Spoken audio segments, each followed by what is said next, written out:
Oh, finally! A totem! Please make me the golden Crash Bandicoot!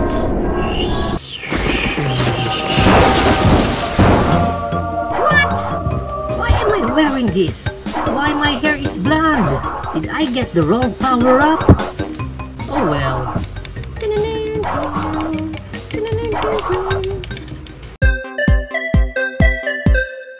Ito toy na re-review natin for today. This is the Crash Bandicoot Retro Crash with Ikaika mask.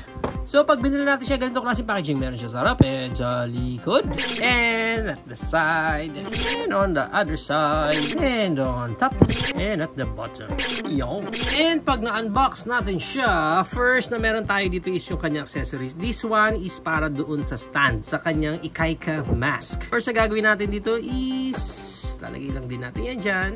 Speaking of Ikaika, ito si Ikaika. Ang ganding ng details nito eh. So dito, it's a sad face, and then dito is a happy. Hindi rin siya happy eh.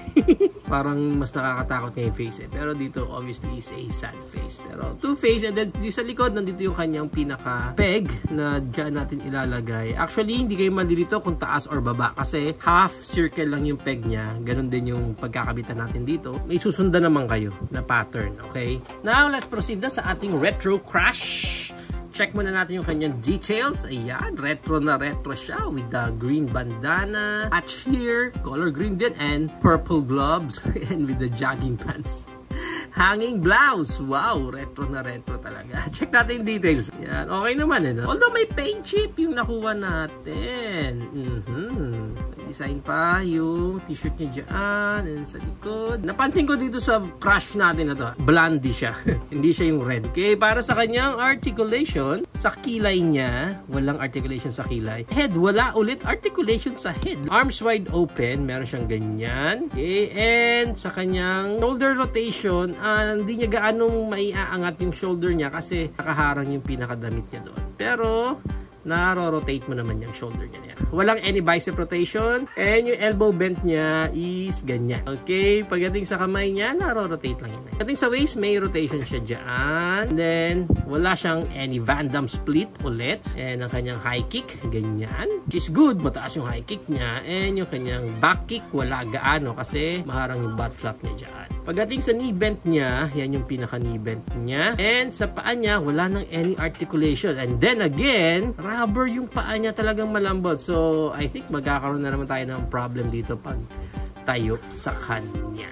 Now, para sa height ng Retro Crash natin na to, ang height niya is around 4.5 inches. Ganon din si Ikaika.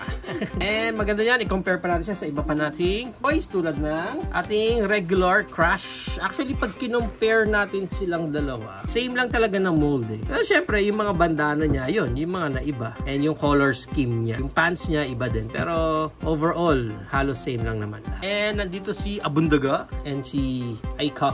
And we have here our Super Mario Bros. Bowser. Laki ni Bowser dyan.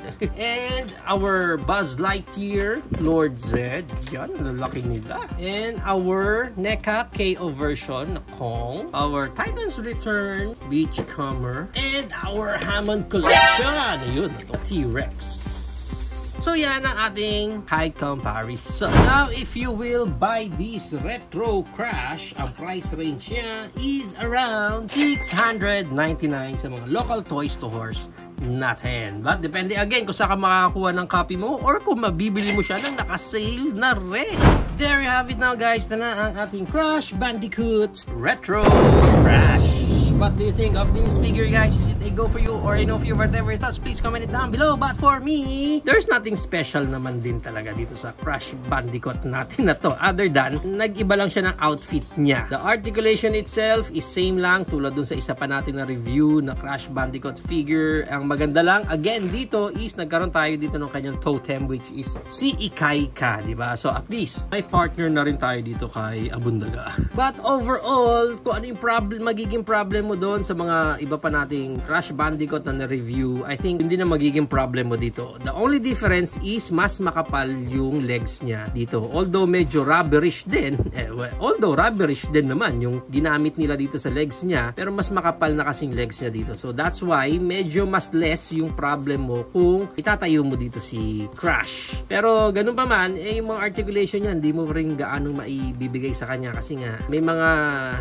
articulation siya na hindi sinama sa kanya na yun yung mga importanteng articulation sana. But overall, kung gusto mo lang naman mag-collect ng mga Crash Bandicoot para to give you the nostalgic feels, diba? Para at least may dagdag variant ka sa mga collection mo ng Crash Bandicoot.